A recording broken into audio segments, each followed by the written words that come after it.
welcome to the show. I'm Martin Willis, your host. Well, that's the new intro. I signed up for licensed music and looked through several hundred. I picked that. It'd be good to get your feedback, how you like that, and worked on the video a little bit. But anyway, welcome to the show. I'm really excited about our guests this evening. I have Professor Dave Palachik and Chad Wanless, and they're going to be talking about UFO propulsion. And it's going to be a fascinating show. I'm really looking forward to it. Just a couple of things I want to talk about here. First of all, coming up on Friday, we have, Matt Ford is on. This is a pre-recorded show that I did with Matt on location at Contact in the Desert.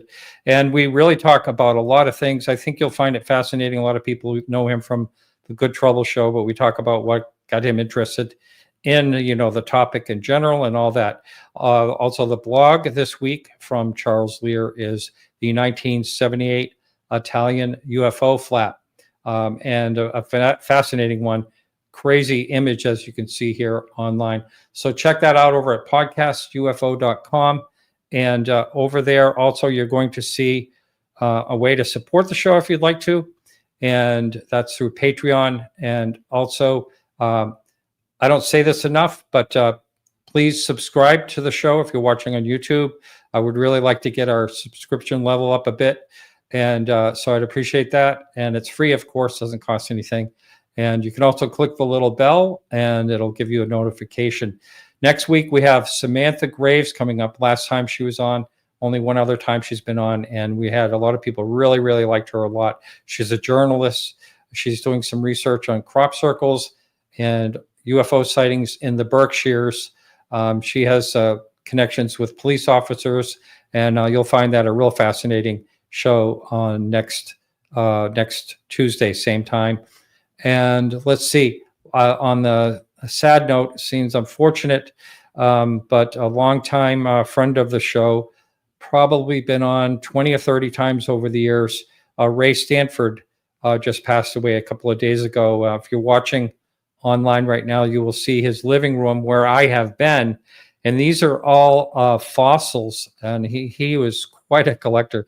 They're all fossils that he collected locally. Now, he's right near Goddard Space Center. He found dinosaur tracks on the property of Goddard Space Center, and there was all kinds of articles written over this and some TV shows about it. And actually, there were some unknown species that they discovered in one slab that he got out of there. But anyway, we will miss him. Ray, again, he just passed away a couple of days ago. Seems like we've been having a lot of people exit the world in the UFO community lately, and it's kind of sad. Icons like Ray, he wrote the book, The Socorro, I'm trying to get that right, The Saucer in a Pentagon Pantry. That's the name of the UFO book that Ray Stanford did on Socorro. It's the best book out there, according to Lonnie Zamora himself, who commented on that. So anyway, I'm real excited to bring our guests in. And first of all, Chad, welcome. Thank you. And also, Dave, welcome to the show. Thank you. And you two have written a book, but you also have some really interesting theories. And a lot of times, people will ask me, what do you think? How do these move around the way they do and do the crazy maneuvers they do and all that? And I know these are just theories, but I love the theories. I love hearing, what the possibilities of how they do this, because a lot of it, just defies what we know that people have claimed they have seen. Now, I had a UFO sighting. It didn't do anything special as far as. The only thing that freaked me out at the time was there was absolutely no sound. And I just questioned, how could this thing stop and start again and move without any sound at all? But anyway, I'm going to ask you one at a time. This is the first time either one of you have been on the show. Chad, you just mentioned we just missed each other when we were at the Ozarks last year. That's too bad. You were a speaker out there. And unfortunately, I missed the talk that you did there. And Dave, this is the first time again for you as well. So how did you two get together? And so we'll start with you, Chad. How did you get an interest in this topic to begin with? Well, I'm an experiencer. I figured out, to my horror and shock, at age 19 that I'd been visited. And so I got involved with MUFON early on as a witness. And then 20 odd years later, I was at a conference, one of the MUFON conferences, met Kathleen Martin, Denise Stoner, and got to know them over a couple of years going to the conferences. And Kathleen convinced me to join up with MUFON, and that's where I met Dave. Ah. And so what is the MUFON? You're in Canada. What's MUFON like up there? It's the same as down there, down in the States. It's a smaller group of people. Instead of one director per state as the United States has, we have one director for the country. We have as many field investigators in all of Canada as most states have in an individual state. So. Wow. And, I mean, there are some great cases up in Canada, and I actually, this will be the 4th or 5th year that I'll be going to the Shag Harbor conference up there. Mm-hmm. But there are, besides that, there are some other really amazing cases. And what is the square miles compared to the United States? Is it larger? I'm not exactly sure. It's at least probably about twice as large as the United States. Twice as large. Wow. About that, yeah. But the population, there's a lot of sparse population in a lot of Canada. Yeah, we stick closer to the southern border in our major cities. The northern half is sparsely populated. It's just too cold. Like I was 36 million in Canada right now. Yeah, not a lot. 36 million. Wow. Yeah. So wow.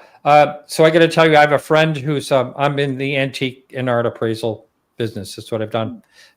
Most of my the last 25 years or so, mostly what I've done.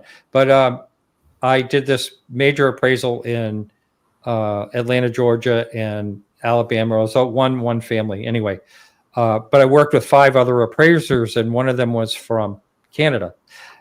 He's from toward Montreal, up that way somewhere. I don't know exactly where.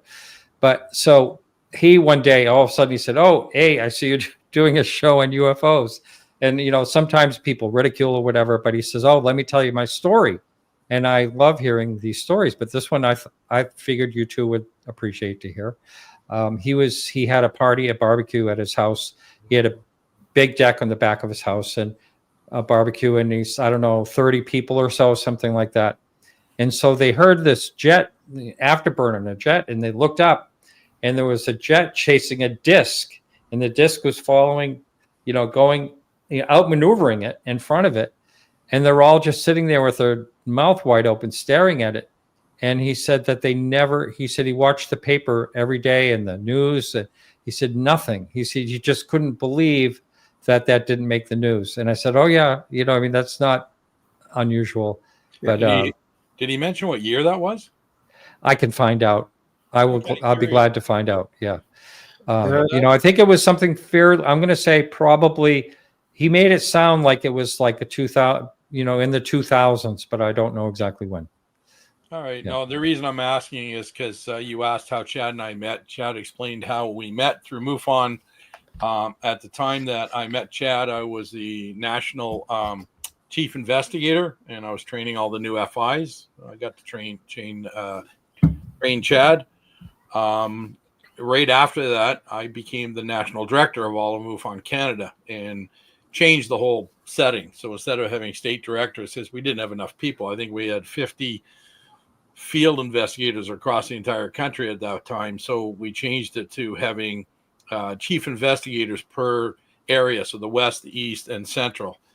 And then I also decided to make some other changes, and I asked Chad to become our experience research manager because him being an experiencer or abductee, whichever term you want to use, we like experiencer, he had a better rapport with the witnesses or the people who were reporting. experiences. And so he took that on for many years. Hmm. It was only a couple of years ago I actually stepped down as the national director. So I'm still national director emeritus. I had health issues. I ended up having to go to the hospital, having an operation after they finally found what was wrong, and kind of saved my life. And it took me about a year. It was a year ago this month. I had the operation, so I got back into it. But Chad and I have known each other for more than 10 years now because of that. We've done other things together, other businesses.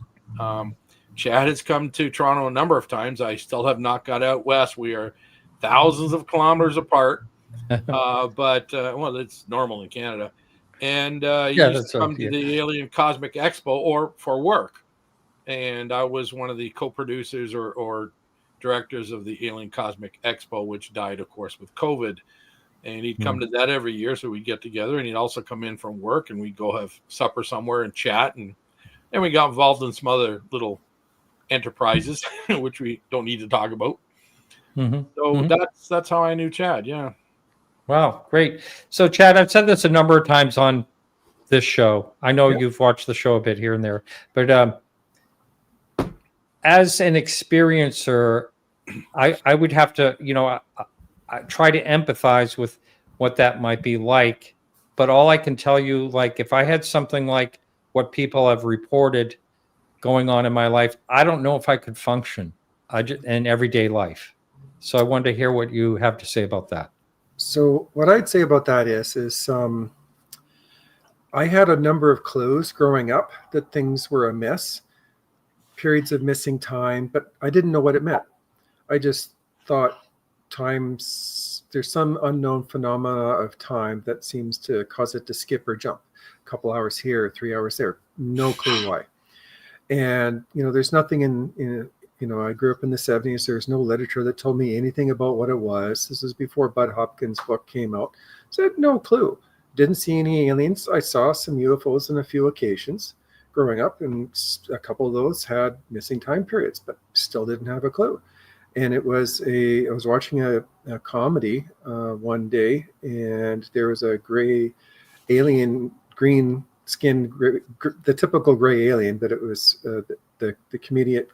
They made it green in the skin for the comedy. And I freaked out when I saw that. I just freaked out and scared the hell out of me. And I didn't know why. So then I went over to the bookstore, because this was before the internet, and started looking through books. And there was one book that had a photograph of someone actually sculpted the bust of an alien, a gray alien. And I freaked out again. I slammed the book shut. I couldn't look at it. I was terrified. And then I found Missing Time by Bud Hopkins. And I'm like, okay, this seems like the most reasonable. So I started reading it. And in the third chapter, this guy named Stephen describes how he was driving along at night, and then his car pulls over on its own accord. And then he's dealing with what's going on. And he says it's day, but it's night. And then by absolute shock, I remembered an event when I was 8 years old. A friend of mine had stayed over, and we woke up what we thought was a beautiful sunny morning. We thought we'd missed Saturday morning cartoons. So I woke him up. We rushed upstairs. We turned on the television. Television off-air signal says it's 2:30 in the morning, but it's bright as day. What the heck's going on? And him, being the son of a dentist, says, well, let's go brush our teeth. Okay, so we go to the bathroom. That window is pitch black. Like, okay, that's really weird. Why is this one black, but the others are bright as white? And so we brushed our teeth. We came out. All the windows are black. The only thing that's left on is the television. So I go to turn the TV off, and now the off-air signal says it's 5:30 in the morning. And I had remembered that just from reading a similar statement in The Missing Time by Bud Hopkins. And I was in shock, absolute shock. For the next 2 weeks, I was like, it had to have been my friend. No, it couldn't have been me. It had to have been my friend. No, it couldn't have been me. And it shook me. And I thought, okay, after 2 weeks, I need to know more. I need to know, was it him or was it me? So I started reading. I get into the next chapter, and a lady describes how she was living in Saskatchewan, where I am now, and she was doing a chore out getting eggs from the chickens. And she goes to go in the barn, and then she instantly finds herself in the middle of the farmyard bewildered. How did I get from the barn to the farmyard? And then why do I have a cut? She had an inch long cut, inch deep. It was perfect scalpel cut. I think it was on her calf. And then I remembered my own instance. I was walking home from school. I was 12 or 13 years old. And I was following a couple of guys that had some candy. And I was hoping they were sharing, but of course they were greedy and they didn't. And then next thing I know, they just wandered off and disappeared. And I'm like, where did they go? They were bugging me. So I thought maybe they were going to ambush me or something. And that's when I realized my sock was wet. And I bent down and I pulled down my sock, and my left sock was covered in blood. And there was a perfect scalpel cut on the front of my ankle, a 1/2 inch long, a 1/2 inch deep, all the way through the muscle. I could see this perfect cut through the muscle, and I could see the fat under the skin, through the muscle, and the cartilage in the ankle at the bottom of the cut. And it didn't hurt. And it didn't hurt. Nope. Did you end up getting stitches on that, or? I did. I got home. As soon as I walked through the door, Mom's like, "Where have you been? You should have been home hours ago." And I'm like, "I don't know, but I got a cut. Look at this." And they're like, and my mom's a nurse, a former nurse. She's like, "Oh, got to get you stitches." So Dad got ready, and we went out to the hospital, which is 45-minute drive, and because I lived out in the Tuileries in the forest. And it was 7 stitches, I believe, is how many it took to sew it up. And wow. Yeah. And that was when I realized it was me, not my friend. It was me. And over the next 2 years, I was in absolute shock. I was beside myself. It was, I don't know how to describe the level of ontological shock I was going through. But I basically put a hold on my life. I put a hold on relationships. I didn't try and date anyone. I needed to understand what was going on. I didn't want to introduce anyone into this. I needed to be careful. If I was going to date someone, I needed to know if this would be acceptable, or if this would be, because this changed my life. Life is different. As far as I was concerned, everyone who disbelieved was wrong. Period, end of story, end of discussion. Whether or not you believe it, you're wrong. Now, I have to ask you, again, speculating, but what do you think they want? Whatever it is. Well, that's a good point. There's a lot of theories, and I would say there's as many theories as there are abduction researchers. In other words, everyone has their own opinion. Now, I am writing a second book. It's called Missing Time 2, An Ordinary Man's Extraordinary Journey. I'll show the cover in a little bit. But I explore that concept in the tail end of the book. I don't know if they're future humans or if they're extraterrestrials. All I know is they are interbreeding with us. I was introduced to a 2-year-old child of mine, and they gave me a clue as to their homeworld. I was, at the time, a lighting designer, and I was in this room. It was very dimly lit. There's a little tiny bench there, too small for them to sit on. I'm like, what's this about? And a gray walks in with a 2-year-old who's half gray, half human. And in a female tone of voice, this caretaker says, "This is your daughter." I'm like, "Oh, okay." And she implied that I should hug this child. So I leaned down, got down on my knee, and looked at the little child, and she was very nervous. And I said, "This room's really dimly lit. She has really large eyes, and you have really large eyes. Why is that?" And this caretaker paused for a moment and then said, "We keep this room dimly lit because our homeworld is what your astronomers call an orange dwarf star. It does not put out as much visible light compared to your yellow dwarf star. And so all creatures on their homeworld have evolved to have large eyes for the lesser light levels. And that is why it's a lower lit room." And I'm like, okay. So it gives us a clue what type of star they're from. It won't tell us which star, but it helps. Now, Marjorie Fisher, who did the original Zeta Reticuli, was only looking at yellow dwarf stars. So at that time, they only thought yellow dwarfs could support life. Now they think orange and red can support it. So her work was mistaken, I would say. Wow, that's quite the story there. And is it hard for you to talk about something like this? I mean, are you concerned that people will say things, about this story? Originally, I was terrified that anyone would know. When I went and bought that book, Missing Time, I didn't even want to show it to the clerk who I was purchasing it from. I was embarrassed. I didn't want her to go, "You're one of them," kind of thing, right? But to my relief, she's just X amount of dollars, paid it, and was happy. She was happy, and out I went. And it was a long time, and I wound up within a year disclosing to my family individually. My brother was accepting of it, my sister not so much, and my mother really not so much. We had an argument. Yeah.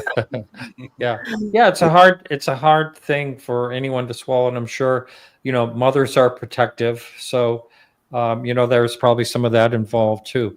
All right, well, thank you for all that, and I think it's time we can shift gears and let's get into basically why you're here to talk about how you think these things are being are moving around out there, again, whatever they are, wherever they're from. But do you want to start with a screen share on some of the... Yeah, I will present my screen. Tell me. Yep. All right, I'm sharing, so you just have to... yeah, there we go. Yep. All righty. So this is the splash screen. Basically, we're going to be going over what we as engineers discovered, that there are 5 additional new observables. So most people will know about the original 5 as published by Luis Elizondo in his book Eminent, and on several TV documentary series before that. Anti-gravity, hypervelocity, sudden acceleration, low observables, and transmedium travel. Now, when we were writing the book, Hidden in Plain Sight, we found 5 additional observables. So gravitational lensing. This is where background objects are momentarily deformed as the object is moving in front of it, or the object itself is deformed. You can see on the right-hand side a photo from the 1950s where the dome is warped and pushed over. Leading edge vapor cones. This is something nobody knew about or suspected. There were several gravitational lensing descriptions in the internet, and Kenneth Knuth was the first to notice it with the Aguadilla UAP. But I found cold spots in it and some other videos and photos. And we'll go into why that's a thing. Oscillation blur.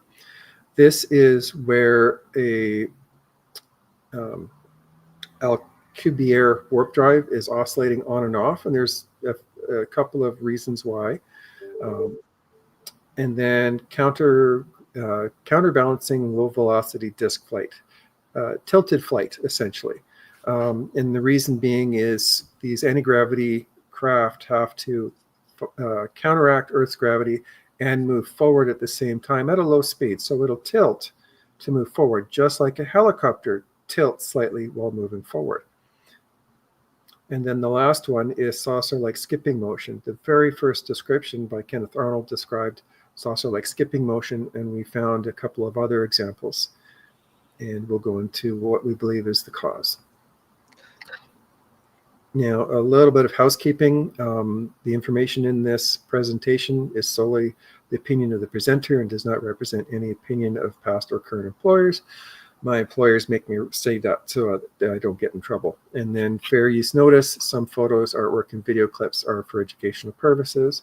And lastly, there is no classified information we received in helping us create these theories. And so Dave and I have recently joined a group called this. Actually, Dave, you should describe this. Yeah, I love this picture. Chad and I are now part of something that I've always been a part of the last 10 or more years, and finally put a name to it. And it's the Center for the Scientific Study of Atmospheric Anomalies, otherwise just short form CISA. CISA, you're seeing a picture of Rob Freeman, who is one of our lead investigators, explorers. CISA has been going around the world for the last about 15 years or more, and has visited over 20 countries and 60 or more cities, making contact, talking to people who have made contact with NHI, non-human intelligence, or UAPs, UFOs. And I've been on a number of these trips too, and we have been documenting and researching all this information. So I am heading up the new version of CISA as the CEO and president. Chad's our compliance officer. And just a quick example, what you see is some of the equipment we've investigated in that Rob is looking through. And this is just our video system. And there's at least 7 cameras on there, and everywhere from ultraviolet to infrared, near infrared, night vision, full spectrum, visible light, thermal. We have it all. And we travel the world with it. And we carry hundreds of pounds of equipment. And as part of this group, I have been designing atmospheric electronic equipment. My whole background behind me is all my lab, and there's all sorts of things back here. We monitor the RF waves, we monitor atmospheric changes, humidity, GPS sudden changes, like a satellite gets kinked or warped away. If a UAP came here overhead, all the normal signals that we are receiving suddenly change, and we're going to show you why in our presentation. But that is what CISA is, and we are going down to Mount Shasta, some of us, in August to do a couple of things. Rob is also the head of Vision Without Eyes, and he teaches people with anybody, I'd say, but blind people and vision impaired people how to see without using their eyes. And he put me through the test once, and after an hour of him training me and having me chill out, as I put it, to understand what I was sensing, I was hitting 60 to 65% accuracy on what he was testing me on. And my eyes are covered, double covered, blindfolds, mask, the whole thing. I can't see a thing. And I was really pleased at what he teaches. So we're going down on a Vision Without Eyes seminar to Mount Shasta, and then we're doing a sky watching at the same time. We will be testing some of the new equipment I have, and I'm going to ask Martin, have you heard about Skywatcher's dog whistle, as they call it? Yes. And that is that like a certain frequency? Is that what that is? They play a number of certain tones, and I understand all these tones. Being a scientist in the background, I studied nuclear engineering, physics, and I'm an electronic engineer, and so I built something based on certain frequencies. It kind of matches theirs, but there are certain frequencies that our universe hums to. Okay, the known universe vibrates at 423 hertz, and everywhere you go, when NASA says they're listening to things in outer space, they're hearing 523 hertz. That's a sound you can hear. And everybody says, you can't hear anything in space. It's a vacuum. Well, that's not true.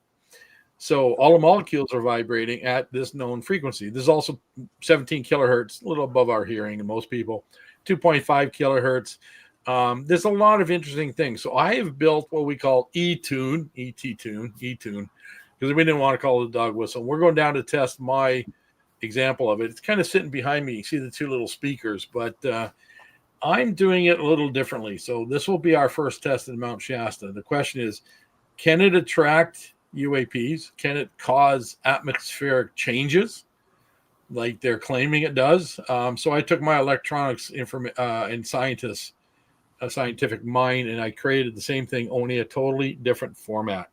And I think we're going to be a little bit more successful. But the last thing I'll say, and I'll get off of CISA, but we have CISA.org, but CISA.org is not up right now. We're trying to do a incredible launch of our website because we have hundreds of thousands of hours of video to go through for 17 some odd years. And we want to put a lot of these up. And I've seen dozens and dozens and dozens of UAPs in my travels. So, Very and things interesting. that aren't UAPs. Just real quickly, Mount Shasta. I was just there. Yep. And I don't know, a couple months ago, and there's a lot. I did do an interview. Unfortunately, I had laryngitis, so I have to do a voiceover or something of this interview. I'm just trying to share now the image that people saw. I wanted to share it now, but I'm just having a hard time getting it to come up on the screen.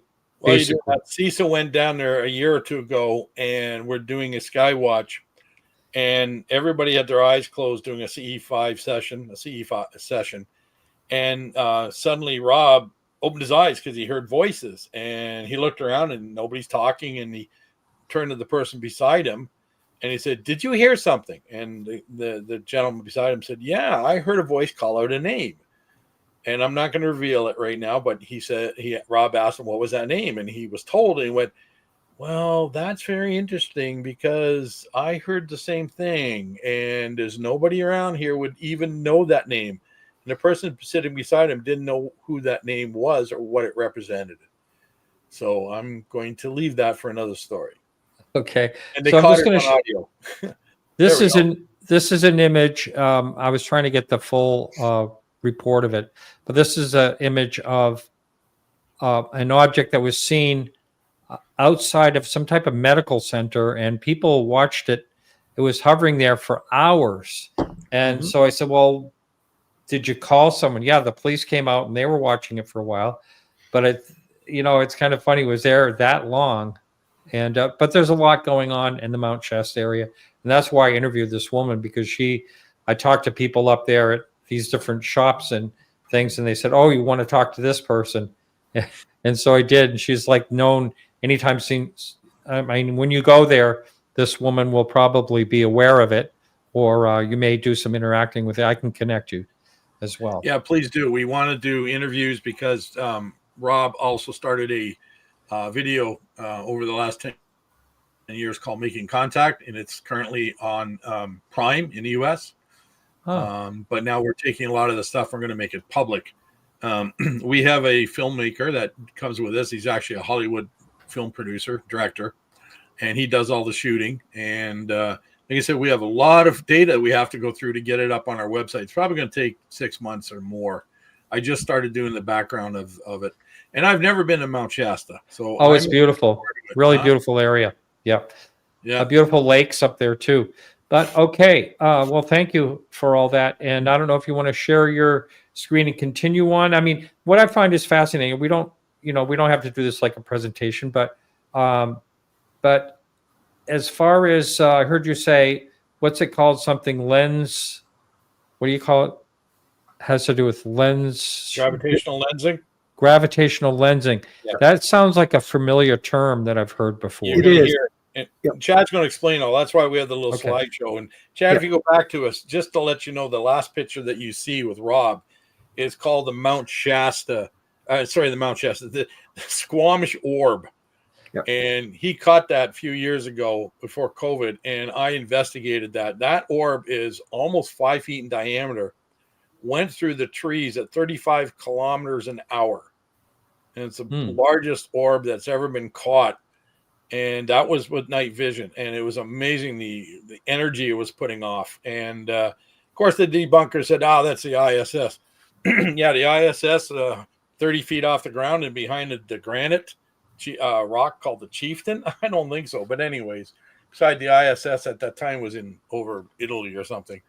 Yeah. So that one made the top 17 UFO sightings of the world. And it was 2017 for all the world. So wow, interesting. Incredible find. That you'll see that on every show. Rob just made it, CISA made it public usage, and it's on so many shows now. So Mm-hmm. yeah, Chad, let's go on. Let's show the books. Okay. All right. So these are the two books. On the right is Hidden in Plain Sight. It's currently available on Amazon. And on the left is my abduction research and personal journey book, Missing Time 2, Ordinary Man's Extraordinary Journey. And we'll have it out sometime in midsummer. And then what got it started for us was I was watching The Angry Astronaut. And I phoned up Dave. I'll pull it over here.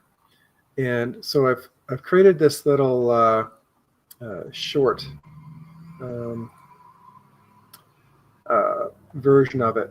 So I do a little examination here. And essentially, I started changing the background objects as it was flying by. And so you can see here, watch over here as it passes in front of this small anvil in the cloud. It's jumping back and forth, left, right. And clouds aren't doing that. They're not supposed to do that. And so I phoned up Dave and said, what do you think? Do you think this is gravitational lensing? Because it's an astronomical term we both know of. And he's like, you're right, it is. So this is what started it all. There's a little bit of here where you can see it jumping back and forth again. And I was just dumbfounded. So. Yeah, I called that the aha moment. That started the whole book and the study. And I told Chad, just go for it. Yeah. Gave him lots of direction. We started working on it, and he did a lot of math. So he's done an incredible job. By the way, Martin, the book is not out for us to make money. We want to get the word out. We tried other methods of trying to get the word out, so we put it out. The book is so inexpensive to purchase. Yeah. Yeah, we're not charging a lot for it. So, like other people writing, we wrote a 60-page science paper, and nobody wants to look at it. Like, and it's typical. It's standard reaction. So to give a background of what's going on, the Alcubierre shape function. So Hal Puthoff and Louis Alexander, through his book, had described the 5 observables being something related to the Alcubierre warp drive system. They thought it explains all 5 of those observables. So what I did is I went out and I created this, looked up the shape function from Alcubierre. I just wanted to do a ray trace because I'm a former lighting designer. I wanted to be able to do a light path trace, a diagram. So I go in, I learn the shape function, which is what you see at the bottom, and I created this scatter plot in Excel. And there's something wrong with it. You see there's 2 downward pointing arrows.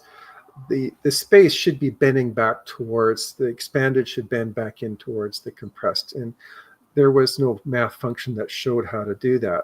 So to understand why this is important, there's a little example I've heard of that's a really good description. Take a block of wood, drill 2 holes through it, take some string, thread it through the holes, tie it to a doorknob, and then pull the string on apart, and that'll force that block of wood away from you and towards the door. So this is a metaphor for gravity. The doorknob represents Earth. Or some massive object is represented by the block of wood, and the string is the warped space. And so what's going on is it's a lever effect applied simultaneously to all molecules in your body. The farther away from Earth you get, the more space wants to expand. And it's that expansion that causes that lever effect pushing you down. So that is how gravity works. So going on to the next part, it took me about 3 tries, but I was able to find an elastic formula that I had to create. And I'm showing it here on the right. Now, the left-hand side shows, like I said, the 2 downward pointing arrows. In both cases, the gravitational acceleration is the wrong direction, going down, not up.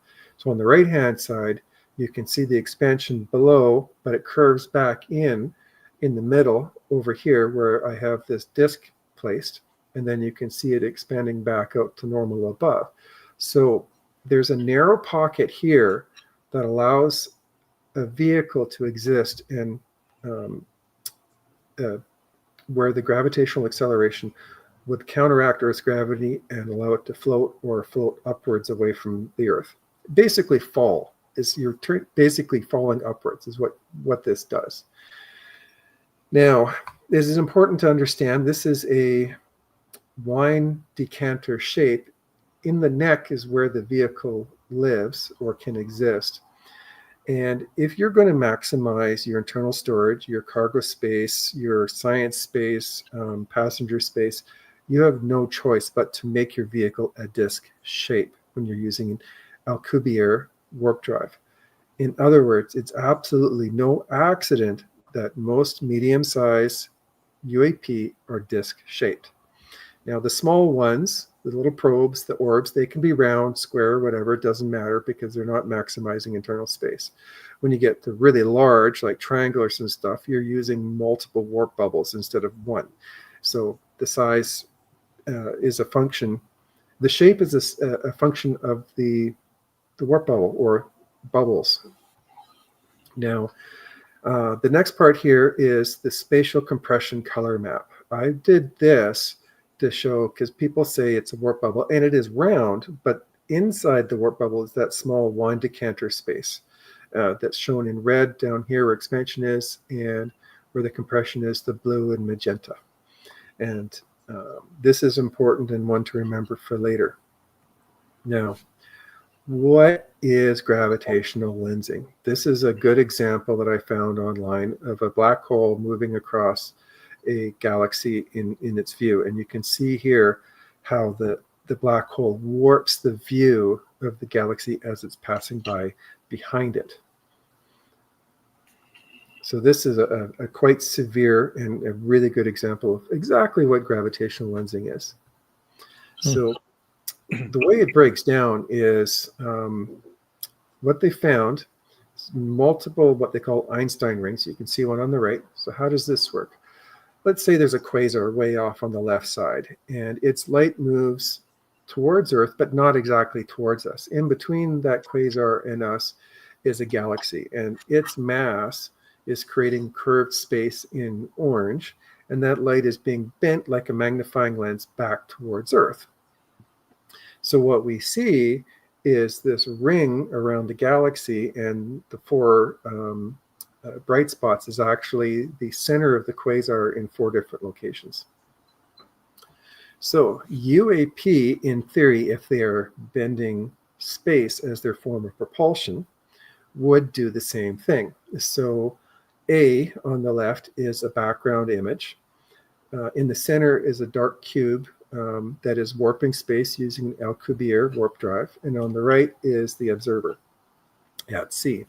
That light is traveling up and gets bent back towards the observer and going as it passes by the disk. So what the observer sees is a dark cube inside a round clear sphere. That is what they would see in this. If it was a square, we're talking about saucer shape, but there's been many reports of a square in a circle. Yeah. So the circle is we'll call it the warp bubble, right, Chad? Yeah, exactly. So my question is to Ryan Graves: is this what you saw? Is this what your team saw? Because that is a real world example being explained by this diagram. And then again, on the right hand side is the black hole for comparison. Now we found, actually it was Kenneth Knuth who was the first to describe seeing gravitational lensing in the Agodilla UAP videos. I'm sorry, did you mean Kevin Knuth? Yeah. Yeah. I'm not sure if it's Knuth or Knuth. I've heard both. Yeah, I'd like to hear the way he pronounced it. I can't remember. Yeah, most people say it's like my last name. Most people get it wrong as well. People pronounce it Wanless, but it's actually Wanless. So Yeah, so Kevin identified that he noticed gravitational lensing in the Aguadilla UAP video, and there's another website where they had gone through and done the same thing. So I'm going to show a couple of examples. Here there is a Google view of a tarmac, and the UAP in this set of images is passing in front of the lines on that tarmac. Now, row A is from the FOIA released video. Row B is from a computer enhanced, contrast enhanced, denoised. And then row C is a diagram showing how the light is bending around the UAP as it's passing. So you can see the lines are bending or disappearing momentarily as it's passing by in front.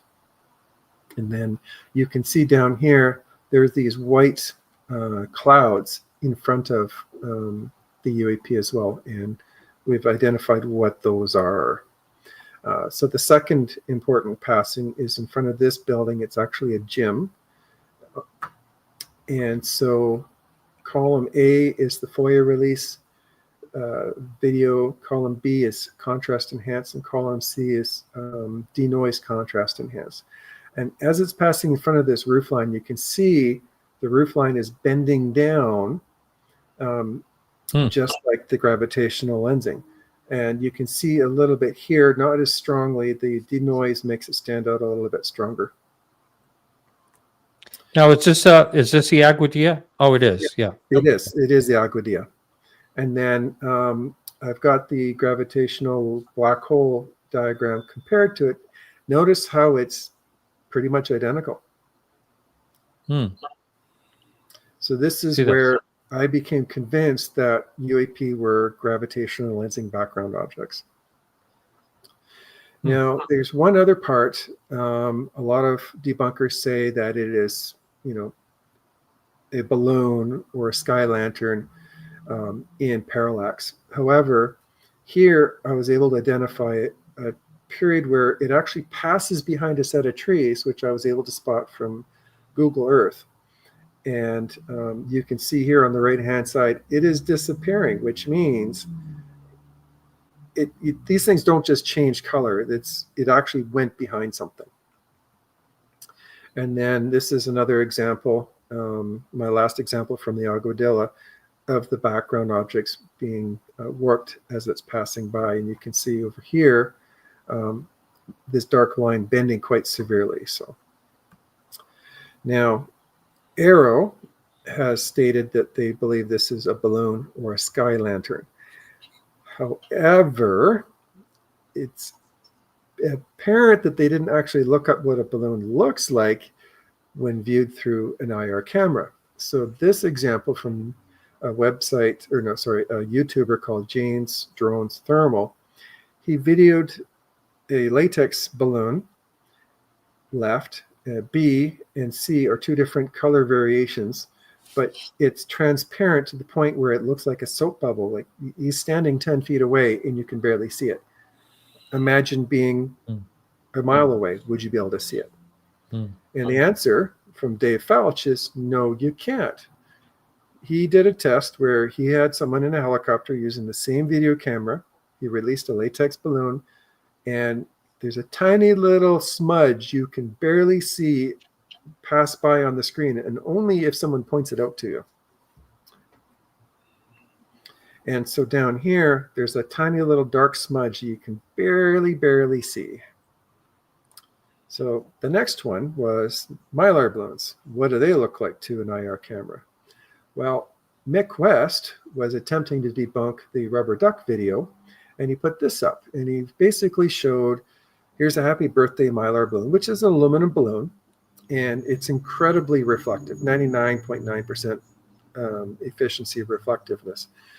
So he videoed it from above, from his balcony, looking down, and you can see this large white blur, and then the underside is the same color as the ground. And what's going on is the balloon is reflecting the colder sky from above, and then the underside it's reflecting the temperature from the ground. So if the Aguadilla video was capturing a Mylar balloon, it would have been white, not black.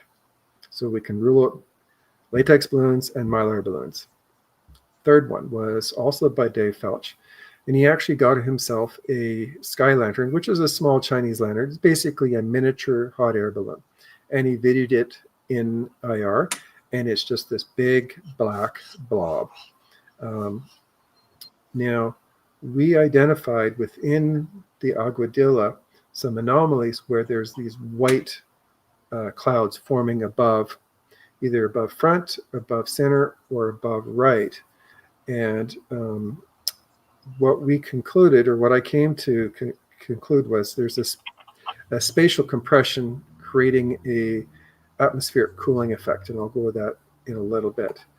But essentially, what we concluded was Aero fell for confirmation bias.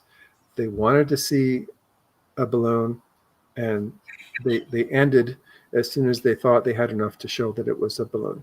Mm-hmm. Now, there is one other argument against the Aguadilla UAP, and that is that when an IR camera is zoomed out, you're going to see kind of this white and black blur. You can't tell what it is, and there's going to be highlight around it. But when you zoom in B, C, and D, then the object actually forms, and you can tell what it is. That actually did occur with the Aguadilla UAP. On the first two images, A and B, was the max zoomed out at zoom setting 135. You can see down here the Aguadilla object, and it's surrounded by a white cloud. And then over here, you can see other dark, hot objects on the ground, also forming that white halo effect around it. But in C and D, they've magnified to the maximum zoom of 675, and this is the closest image of where the UAP was to the camera. There is no cloud. There is no white imagery. However, in D, as it's passing in front of a darker background object, all of a sudden you can see this white cloud that's trailing it. And that cloud is the same color as the background object, which means over here, it was there, you can't see it, but as soon as it's passing in front, you can see it. And that's a cold cloud forming off of the leading edge of the UAP. Leading edge vapor cones. As a UAP travels through our atmosphere, spatial compression above and in front of the UAP causes air to suddenly find itself in a much larger pocket of space, causing adiabatic decompression, which in turn moisture suddenly condenses into cold, visible cloud. So here was several still images from the Aguadilla showing that cloud in several locations as it's passing in front of darker background objects. Now, how do I explain what this is and how it's working? And it's the Doctor Who's TARDIS is actually the best example to explain what's going on. So when space is compressed, that internal space is still the same size. So if you take 100 cubic feet of space and compress it down to 1 cubic foot of space, it's still 100 cubic feet of space, but to the outside observer, it looks like 1 cubic foot. Same as the TARDIS. It's 192 cubic feet externally, but internally it's 10,000 plus cubic feet.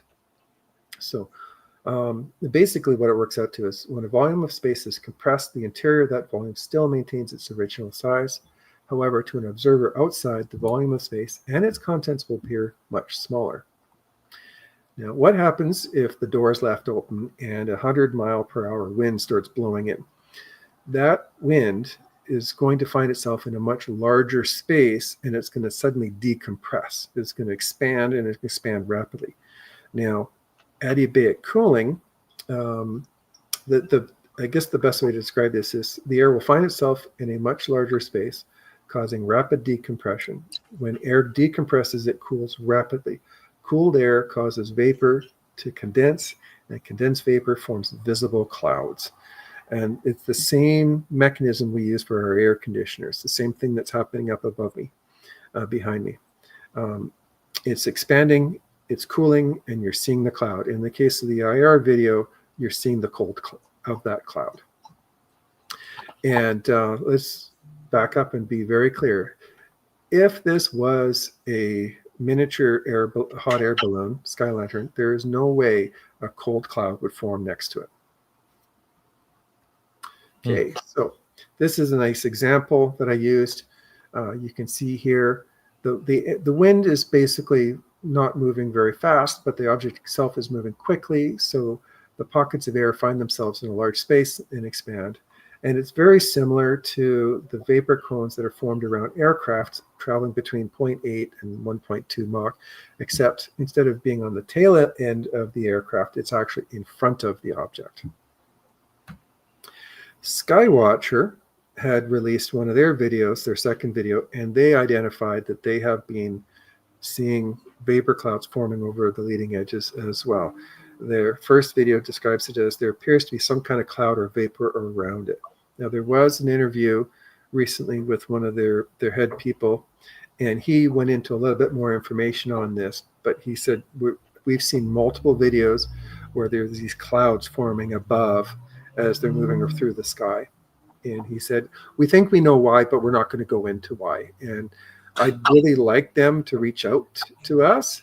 So if they're listening, my email is chad@cssaa.org. Please send me an email. I really want to talk to you guys because we are trying to write another paper, and I'd love to have more examples from them. Now, there was another video that came out recently, captured in Perth, just a month or so ago.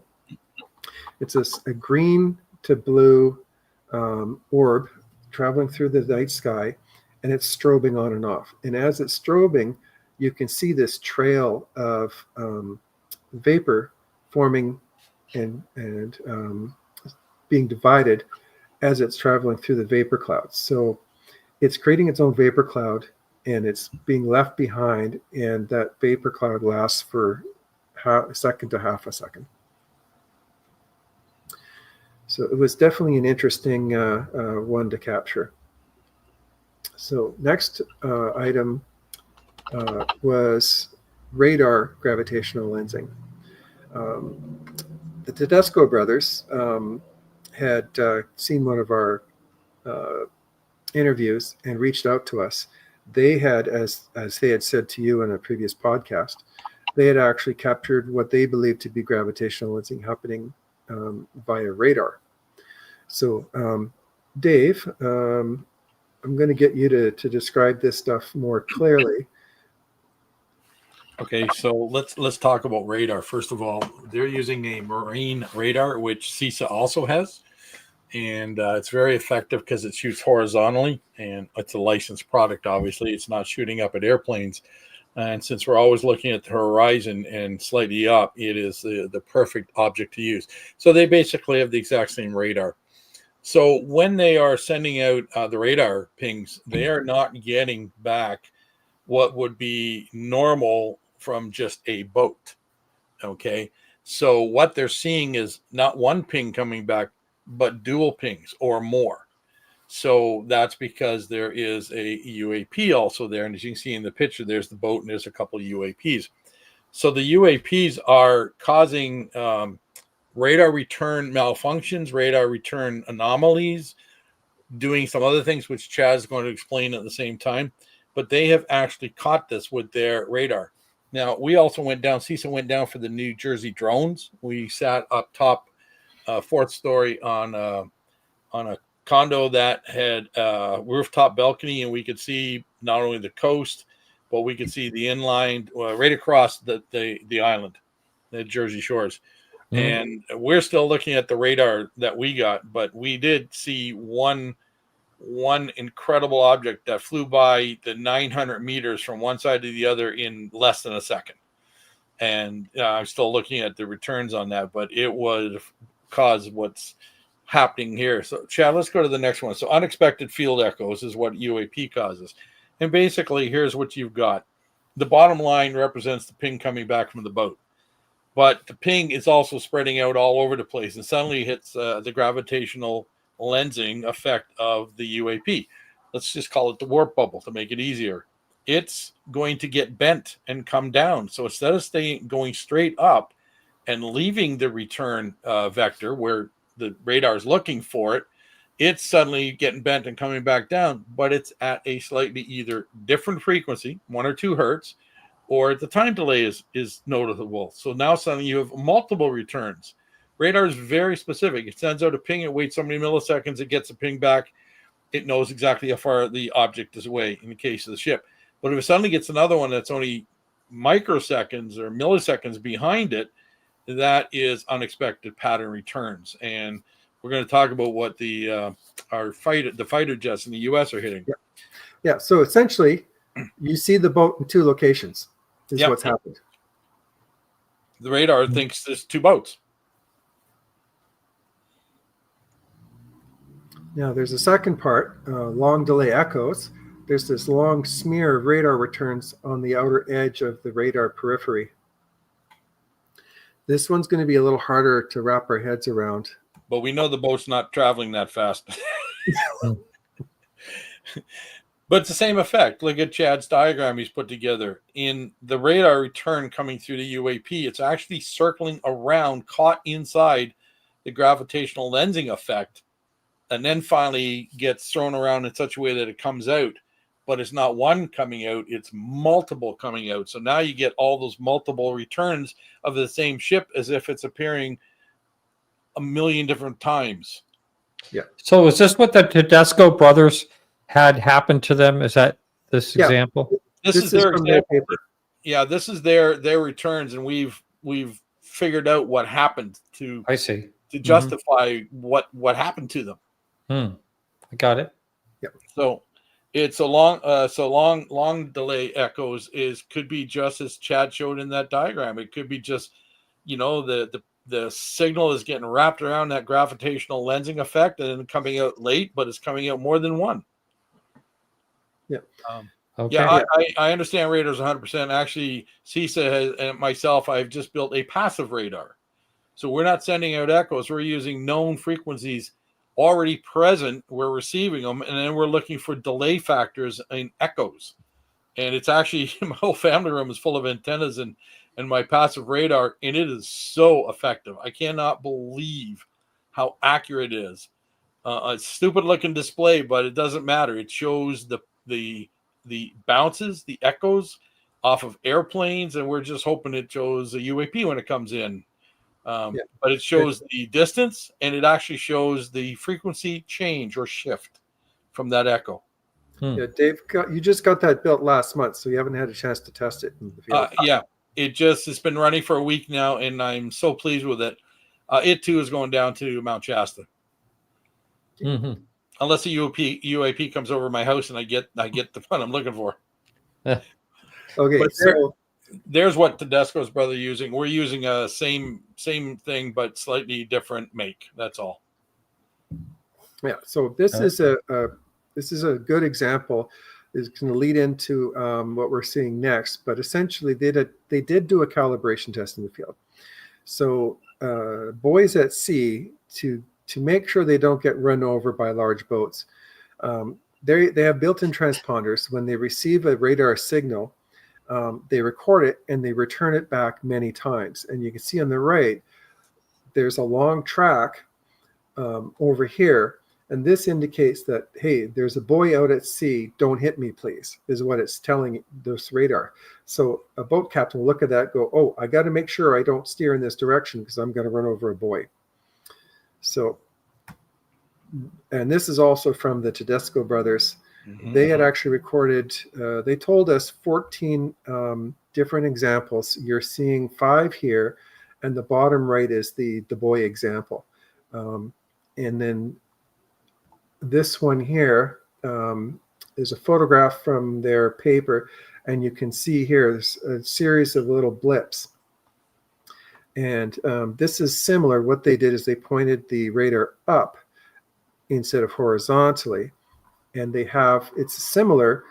The radar ping is wrapping around and returning back. So you can see, so you can see a difference between the buoy and the UAP. So it's bigger, blotchier returns. So it's not exactly the same. And then I got this put together to kind of explain why there's a difference between radar waves and light waves. And light is high energy, small waves. Radar is low energy, large waves. And those large waves and the low energy might allow it to wrap itself up in a warp bubble before exiting. So is there another explanation that could explain this besides a warp bubble? And we think there is. David Fravor described the Tic Tac video captured by Chad Underwood. In it, there's a little signal that pops up here, and most people don't realize it or understand what it means, but it says 99.9, range 99. This is a computer signal to the pilot saying that it is receiving a jamming signal by whatever it is that it's trying to capture on radar. So what is a jamming signal? It's similar to the buoy that we just described earlier. The buoy is sending out a series of pulses saying, hey, I'm here. In the case of aircraft, adversarial aircraft, it's a little bit different. Anti-aircraft missiles that rely on radar don't actually strike the aircraft. They will blow up beside it and send out shrapnel. The microsecond delays is enough that it won't be able to strike it, so they just try to detonate beside it to take it out. So radar jamming occurs where A, the signal sent out, B, the adversarial aircraft records the signal, and then C, returns multiple pulses. And what that does is it makes it impossible for the aircraft at A to understand the distance that adversarial aircraft is at. So therefore, you can't send a radar-guided missile because it won't know when to detonate. Now, there's three possibilities why the Tic Tac UAP was sending back multiple signals. One possibility is that with the Alcubierre warp drive, the warp bubble, the signal is being split. It's traveling a shorter distance on the underside where the space is expanded, and a longer distance on the above side where it's compressed. And then two signals get returned, and the computer thinks it's being jammed because it's seeing two signals. Now, the second possibility is the signals are wrapping around the warp bubble, and multiple signals are returning back, just like what the Tedesco brothers saw. And then the third possibility is the UAP is detecting it's got radar trying to detect it, and in an effort to not be shot down, it starts intentionally sending out multiple pings back, just like the adversarial aircraft is doing. In all three options, it denotes that some advanced intelligent design has been created and is causing these multiple returns to come back to the computer, confusing it, making it think it's being jammed. Now, one particular debunker has made this statement that has basically, he says, Neil deGrasse Tyson says, we don't even know if the Navy calibrates its sensors the way we calibrate telescopes. He said that during the Joe Rogan Experience podcast in 2021. Basically, he's trying to find an explanation that will explain this away without having to really just any explanation will do, and is good enough in their eyes. Mm-hmm. So could a calibration issue cause the computer to display a multiple radar return detection? And the answer is we do know. I looked up in ChatGPT, what is available? Do they calibrate? Tell me everything. And declassified manuals are published online. Subject matter experts have said what is done. And the answer is basically it's a hard-coded fail value. It's saying multiple returns have been detected. Now, as far as calibration goes, aircraft themselves are calibrated every time an aircraft is turned on before it even takes off from the flight deck.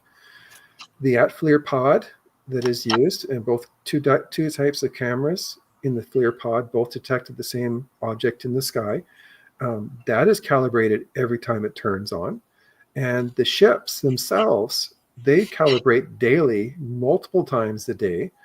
And why? Because lives depend on this. I would say, do astronomers calibrate their telescopes like the Navy does because their lives depend on it? So now I did do another lookup. I knew that Neil deGrasse Tyson had debated some creationists on evolution, and he's got the shoe on the other foot. He's defending against debunkers. And he says, the good thing about science is that it's true whether or not you believe it. And my response to that is, the good thing about the Navy is it diligently calibrates whether or not you believe it. And then the other thing he said in his book, I believe it's one of his books, he says, check your facts before making claims. He did not check his facts before he made that claim. All right, so there's a third type of gravitational lensing, and that is the deformation of the UAP body itself. So this is a 1942 photo from Hubei, China, and you can see blown up in the bottom that the lower part of the disk is bent up slightly and slightly curved. Then in 1952, there's a series of photos. I've got two here that are very telling. So I've blown up A, and I placed a grid over it with a center line. And you can see clearly that the upper dome is to the right and leaning over. And the other thing that's really important to point out is the disk shape itself is wider on the left-hand side than it is on the right-hand side. And so there's a definite, distinct two-angle deformation here. Now, the next part here is where the disk has rotated and is moving away from the photographer, and it is actually now symmetrical instead of being bent. And I'll go into why that's the case. We have a few more objects where you're going to be seeing both gravitational lensing and tilted flight. And we'll go into the reason why. So Rex Heflin in 1950, this was the first photo known to be taken after the Kenneth Arnold news. So in the Alcubierre warp drive theory, what I did is I took two warp drives, one large one and one small one, and I offset a small one inside and just below to see what would happen. And it turns out that they do add up together, and you can see there's a bulge on the lower left of the warp drive. And what that does is if you use 3 or more smaller nested warp drives, you can create flight control capabilities. Allow yourself to tilt it and left, right, front, back. Now, let's go on to the next little bit. Now, there's always this question of, will we ever create a warp bubble? Well, the answer is we have. We've created Dr. White, Sonny White has created a small warp bubble about 4 micrometers in size. He was trying to work on the Casimir effect and discovered this warp bubble by accident. And at the end of his paper, he says, our next stage is to take multiple little warp bubbles and put them in a line to see if we can daisy chain them. So the Alcubierre shape function does show that you can daisy chain them together.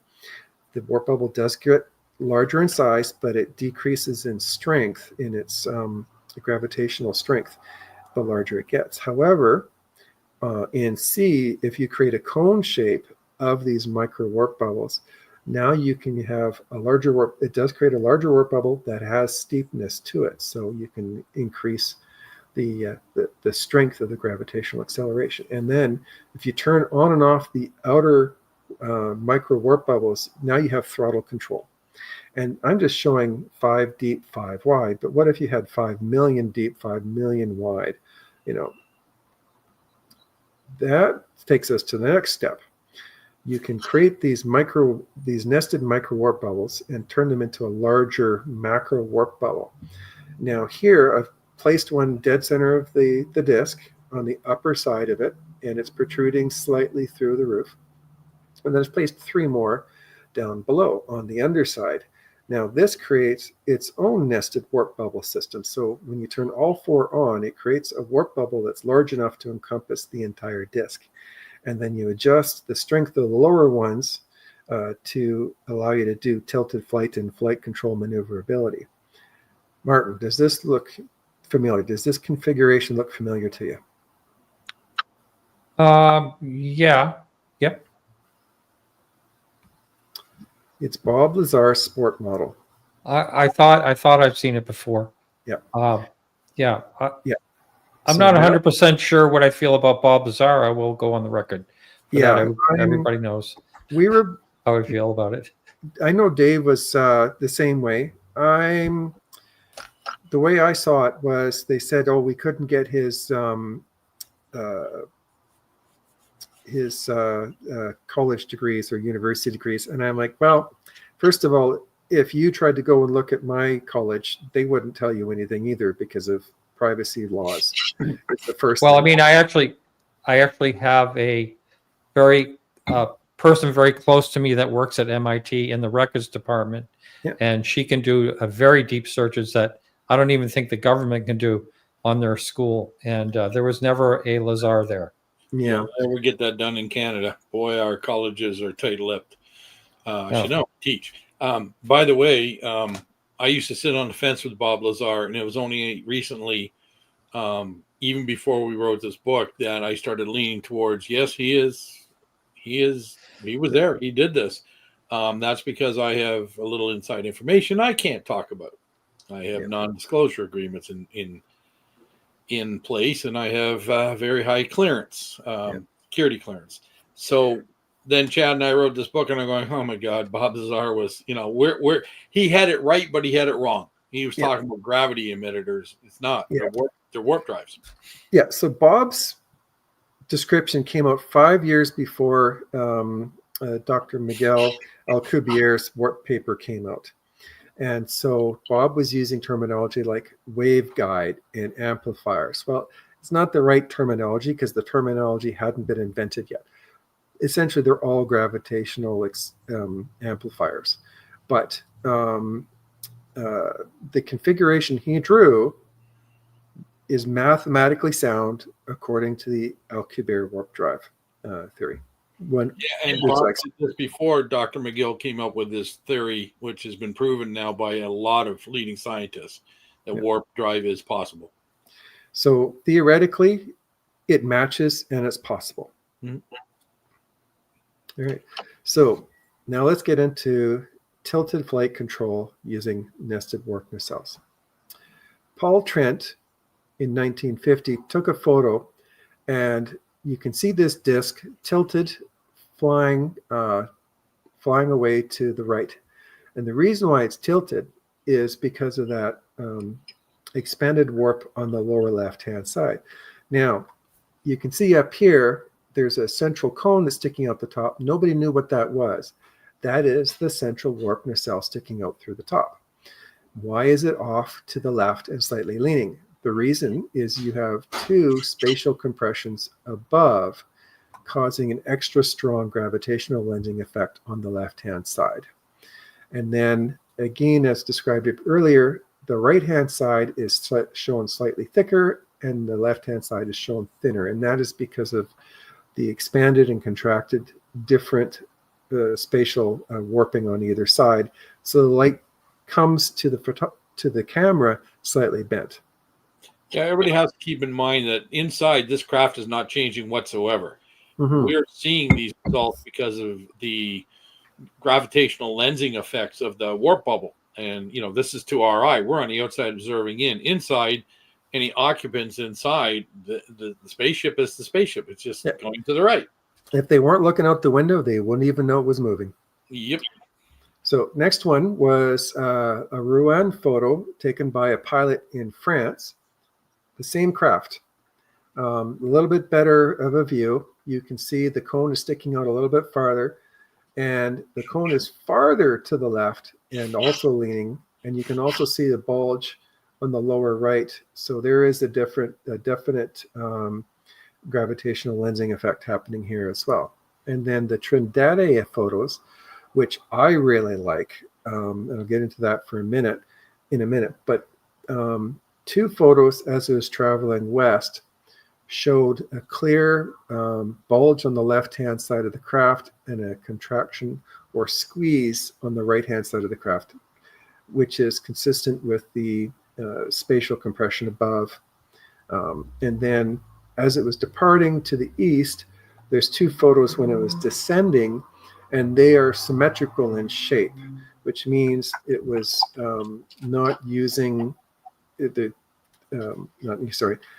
warp bubble was symmetrical to the camera as it was descending. It wasn't trying to tilt. It was now just rolling downhill, essentially.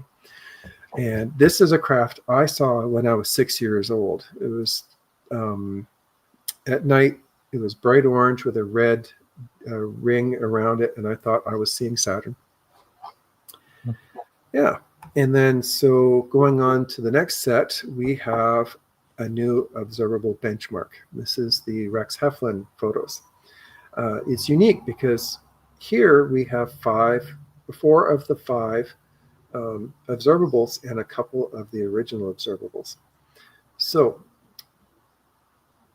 there's a couple of papers that were done evaluating this very series of photos.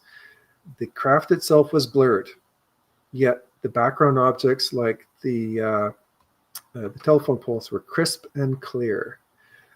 It's flying tilted to this direction, then it's flying tilted away from the craft, and then it's tilting away from the photographer, then toward the photographer. And then the fourth photo shows this ring, this smoke ring. And we believe this is the disk off in a distance, and it zipped off very quickly, which is the hypervelocity as described by Luis Elizondo. So we believe we understand why it was blurry. And what we're seeing here is tilted flight, an oscillation blur, and a vapor cone that was split by the craft traveling through the vapor cone at a high rate of speed. Now, why do we think it's oscillating? The third photo gives it away. Zooming in, you can see there, it looks like a double exposure, but it was taken with a Polaroid camera, which is not capable of doing double exposures. So you see highlighted in green, the original shape of the craft, and then in red, you see this smeared, contracted version of the same disk. So what we believe was happening was the warp field oscillated between on and off, or one position to another, one configuration to another configuration, while the aperture or while the camera is open taking the picture. And so somehow, by sheer circumstance of luck, Rex photographed this in two spatial configurations. Now, the question is why? Why would the craft be oscillating? And it's got to do with gravitational lensing again. If you're looking through the window and you're looking through a warp drive system, everything's going to be warped. Gravitational lensing will affect what you're seeing inside the craft. And so if it's off, as shown on the left, you're going to see mostly landscape. Let's say you're tilted slightly down, you're going to see mostly landscape with a little bit of sky. But on the right, it's going to be stretched out, and the sky is going to look very large because the light from the sky is bending in towards you, and you think you're pointing up when you're pointing down. That is a safety hazard. So if you use, instead of windows, and use a camera system hooked up to monitors, and you turn your warp drive off momentarily and you turn your camera on, you can see the world in real view, and then you turn on your warp drive and turn off the camera, and hide that from the pilot, and you do that 15 to 30 times a second, the pilot can see the world in real view, and not worry about, am I pointing in the correct direction? So another question that is going to come up is, was it hoax? Did he throw a frisbee out or some kind of pie plate, as some have said? And the answer is if he faked this in 1965, how did he know to do a double exposure where one is normal, one is warped? How did he know to make sure they were blurred? How did he know to put a smoke ring in to to predict? How did he predict the vapor cone theory that I've created? I've come up with? How did he come up with that? He had to have been either a time traveler who knew the theories beforehand, going back in time to fake these photos to fool 1960 skeptics, or he was taking a picture of a real disk using a real warp drive system that was doing things that nobody understood. And that's why we called the book Hidden in Plain Sight. It was always there. Nobody knew what any of this meant. They didn't know it. They looked at it. They saw these weird things and didn't understand it. And all that with a Polaroid camera. Yep. Makes it even harder. You can't fake it. Exactly. Yeah. I've tried. I got one behind me in a cupboard. So yeah, still get film for it. Yeah. So I have, going back to that Saturn-shaped disk, here's another example of flight oscillation. You can see in both images, the background objects are changing on a frame-by-frame basis. We don't know why it was oscillating. Maybe it had to do with autopilot. If you're using a gyroscope and you're using a warp drive, the gyroscope's going to be useless. It's going to change its orientation based on the warp drive and not Earth's gravity. So you have to turn your warp drive off periodically to reorientate your gyroscope for autopilot. The other possibility is this was videoed from an commercial aircraft. Maybe the pilots of the UAP were oscillating so they could see properly the aircraft so as not to collide with it. That's another possibility.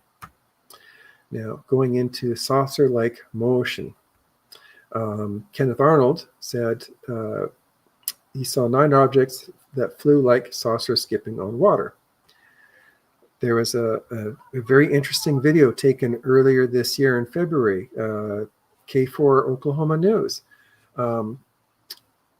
This is a live webcam, weather webcam, and the weatherman pointed out, oh, look, there's something flying across the screen. And he walks up and points it out. And so what I did is I basically took the whole video and I traced the path, and you can see it moving up and down. And so here's the first example in a video form of this skipping across water motion. Now, there's a reason why this occurs, and we're not 100% certain, but we think we know why. As you're flying along with the gravitational lensing, you don't exactly know if you're pointing horizontally or not.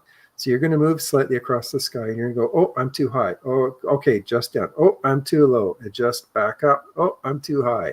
Adjust back down. So it's this never-ending of adjustment. The way I describe it, it's kind of like wearing someone else's prescription glasses while you're trying to drive a car.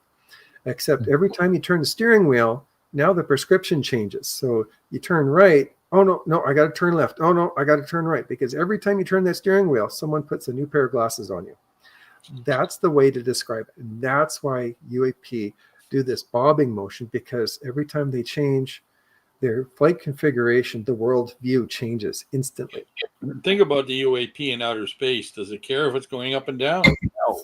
Flight, navigational corrections are, every million miles or so, or kilometers, they don't care. They can't even see. There's nothing to relate if they're going up and down, whatever. They're just, they're using obviously sophisticated technology way beyond our abilities.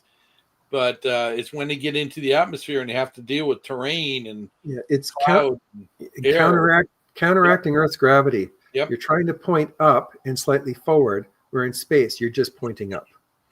So, and you're looking through the top of the warp bubble instead of the side of the warp bubble. So next one was a video I found on TikTok. It's called the MD Ridoi video, and it was filmed in 2023. And here is another example of where a disc was filmed, and it changes direction, flies towards the aircraft, but it alternates ascending and descending with a couple of side-to-side motions as well. And so, let's see here if I can get it to play properly. All right. Oh, you got it. Super. Yep. Yeah. So basically, it starts out with someone's pointing out the window. The other passenger pulls out his camera and takes this video film. The disc is in there for 11 seconds. He's moving it around. You can see the cameras moving back and forth. So I did a stabilization using Adobe. And so you can see here on the left, it's stabilized. It's a little bit better. And then it zips off at a high rate of speed. Now, I slowed this down, and you'll have to look on it on a frame-by-frame basis. But when you do so, what you realize is the background objects are either moving or being distorted or blurred. So let me get to a really good example here. There we go. You can see here, this whole area is about to be blurred severely as it passes in front of it. And it unblurs once it's passed. And then, yeah, here's a really good example. You can see here on the right-hand side, there's this blurring and movement. And then same with here, lower left, there's a background object that is moving as well. And then here's another one. It's a little farther out, but that's that still original area. And you can see the blurring is only happening around the object, not the rest of the scene, which means it's not a camera motion. When Chad first brought this one to my attention, I said, oh, it's too good. It must be a hoax, until we actually looked at it. And one of the things I want to point out here is most UAP videos are shot from the ground looking up, and you're looking through that massive warp bubble at the bottom. So yes, they are blurry. Yes, they're out of focus. Yes, they're oscillating. All the above that we're telling you. When you're looking down from the top, you got a clearer view. The bubble on top is not as predominant as we've shown in the book as underneath. You have compression on above. You are getting clearer videos. So the big joke about the aliens flying over saying, oh, there's people there, turn on the fuzzy photo, machine. It's because we're always looking up. And this is incredible because this one's looking down. So, and the little dots on the top of the saucer is just lens flare or reflections from the sun. So they are in the proper position. Being a photographer, I looked at those, and they're exactly right.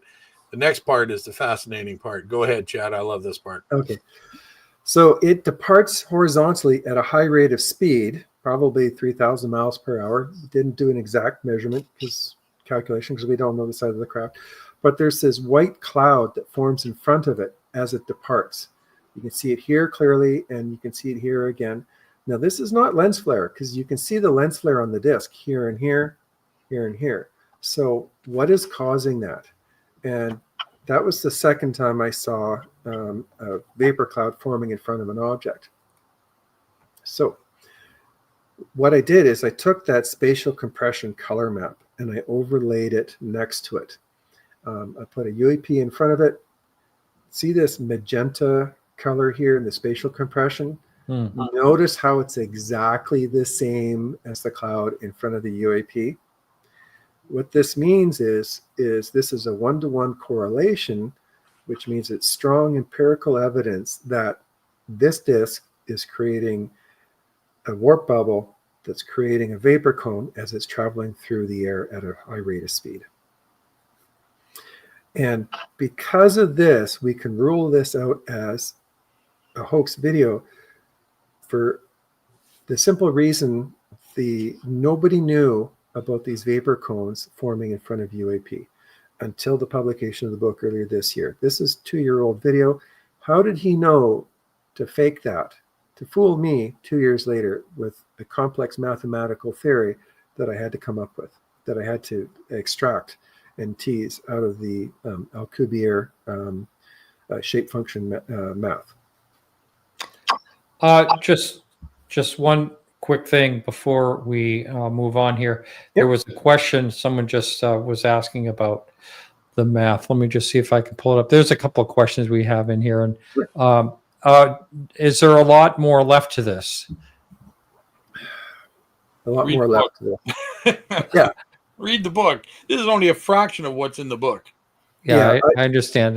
But all right, so here's your question. Would this math allow UAP to travel underwater? That was the Yes, question. it would. Yeah, same thing. It would. And the reason why is you can see here, there's still a bit of forward pointing spatial compression. What that does is it means if it was underwater, the water right in front of the craft will also gravitationally accelerate along with the craft. So the water in front of you is going to fall forward with you as you're traveling through the water.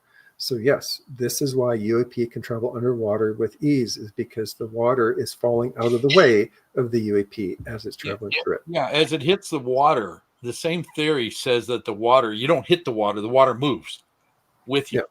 So that's why they suddenly go in without splashes. Yep. Yeah, exactly. The water's moving with you. Yep.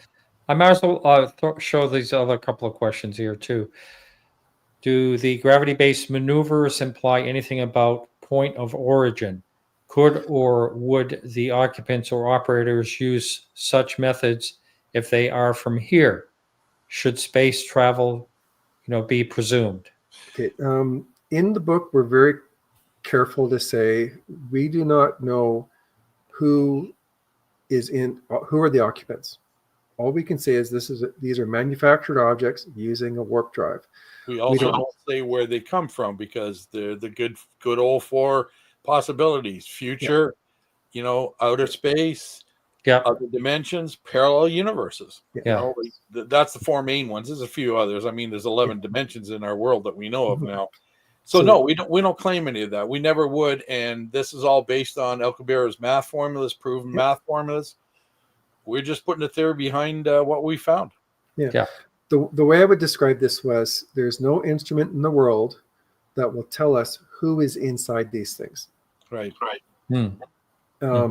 If scientists want to know who is inside these things and why they're here, you got to talk to people, the experiencers like myself, who've been inside, and they've got to get over their objections to this, and they got to talk to us, because we're showing here, they're using this technology. Get over yourselves, start talking to us, is really what it comes down to. Mm-hmm. All right, so maybe we could pick it up a little moving forward here all right, we're actually quite close to the end. Okay. The reason why I was traveling extremely quickly was, in theory, if you point all your internal smaller warp nacelles in one direction, you're creating a horizontal cone, which allows it to travel extremely fast. And then here's the last part where we're getting into field replication. So groups like CISA, like Skywatchers AI, like the Tedesco brothers, we've got some recommendations for what can be done in the field to replicate these conditions to try and prove. Like, we've shown really good evidence that Alcubierre's warp theory is being used. This is how others can replicate it in the field to finally prove it. So typically, Skywatcher events, they use a laser pointer and someone circles an object in the sky to the other people in the group to say, hey, I've seen something, it's in the sky. So this is one that I found on YouTube. And you can see here the light going from a beam is going behind the UAP and is actually being warped slightly, either slightly right or slightly left. Here it is a little bit brighter, so you can see the warping of it. This one here was taken by Rob in the CISA group, and this beam is going behind it, over here, you can see the light beam is bending down towards the craft. And in this case, it's disappearing on either side. And that's because the light's being directed away from the camera. And then our recommendations using laser beams is have 2 or more stationary in the sky. And if a UAP travels in front, you should be able to see the light beams momentarily deform. The next option is have someone off in a distance, preferably 90 degrees from the camera, wave a powerful laser beam through the underside of the warp bubble, never above, because if it's a helicopter, you'll blind the pilot and you'll be criminally responsible. But if you wave it below, and if there is a warp bubble here, that light should permanently deflect off in another direction, either downwards or upwards.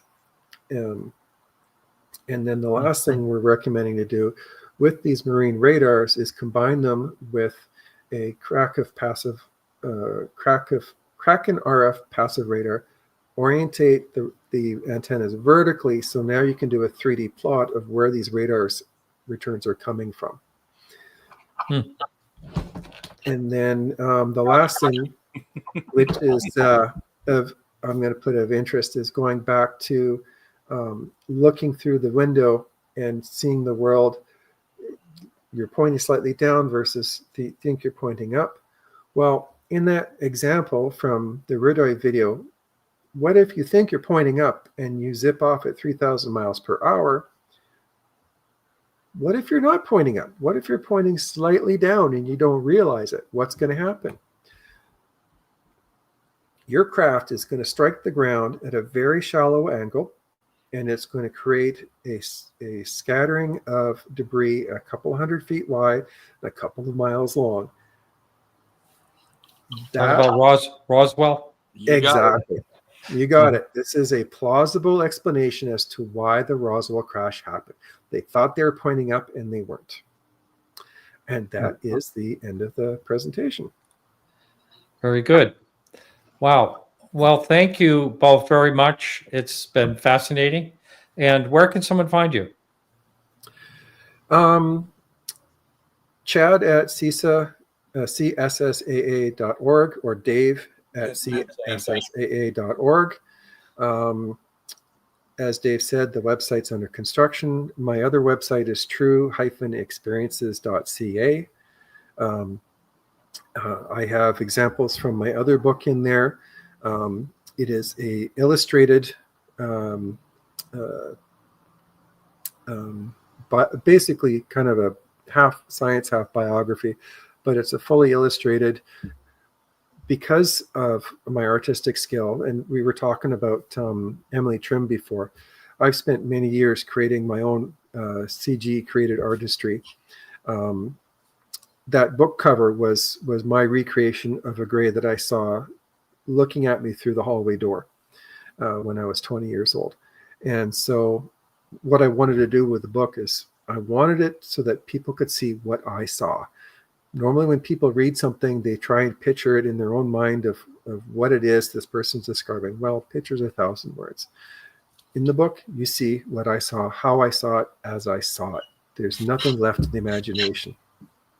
Yeah, Chad actually explained it to me, since we've talked in great length about his experiences. And it wasn't until he showed me the picture, like I was close, but when he showed me that picture, it was like, wow. Yeah, and he's very good at the artistry, and he did most of the math and putting everything in this, of course. But I just want to tell you one more thing. We are strictly talking UAPs here, but there's a lot of different subjects regarding this phenomenon. Non-intelligent human intelligence, are they here living as among us? Well, I had a little experience that I'm going to share very quickly. And I, as the co-producer at the Alien Cosmic Expo one year, I was at the back by the big, huge, massive cameras that were shooting it live. And I looked over to my left, and there's nobody sitting here because in case I got to go in and out as I'm doing the production. And I look over, and there's this very, very tall, Swedish-looking woman come towards me. I go, well, I guess she's going to sit here. But she came over, and she says, "Excuse me, sir, who's Victor Vigiani?" in a very deep Swedish voice. And I went, everybody knows who Victor is. He's our MC. And I point out he's the master of ceremonies up there. And she goes, shakes her head and walks out. And I looked at the guy behind me and I said, wasn't that kind of strange question for that lady to ask? And he goes, what lady? I asked the guy beside me, the cameraman. He goes, what lady? Like, oh my God, you've never seen an old guy move so fast. I tore off out of that place after her, nowhere to be found. Wow. Let me know they're here. Yep, Nordic. Yeah. Yep, just let me know we're here. I was like, okay, now I've met one. Yeah, interesting. All right, thank you guys. Okay. You take care now. Yeah, thank you. Oh, Thank you. I was going to say one thing. I'm going Sure. to share my screen one last time, if that's All all right. right. Okay, there we go. So this is a computer render of what I saw when I was 20. I printed this off as a large poster, and I took it to both ACE conference and I took it to the MUFON symposium, and I put it up on display. And I tell you, it's freaked the heck out of everyone who saw it. It just spooked them. That's Bob. Interesting. Yeah. Yeah. All right. Thank you very much, Martin. Thank you now. Pleasure. Okay. Yeah, thanks, Martin. Yeah. Take care. All right, everyone. So we'll be back next week with Samantha Graves. And don't forget, this Friday, we have Matt Ford coming on, and that's at 6 p.m. Eastern. Thanks so much. And remember to keep your eyes to the sky.